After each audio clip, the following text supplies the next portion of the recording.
As Dan demonstrated, building something that looks great in the visual layout editor is the easy part. You also need to consider different screens and orientations. As you begin to lay out your UI, there's a temptation to build it pixel perfect for the device you happen to be using. This is reinforced by the fact that your app's window doesn't generally change size while it's running, so you can't just grab the lower right corner and grow and shrink your app to see how it behaves. But if you've ever developed for the web or desktop, you know that this static approach is a bad idea.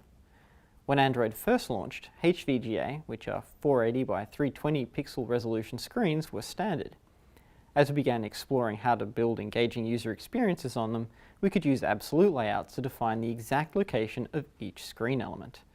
But within a year, the first WVGA Android phones were released, with a different pixel width, and now Android runs on everything from phones to phablets, tablets, TVs and wearables, with any screen size, resolution and aspect ratio you can imagine.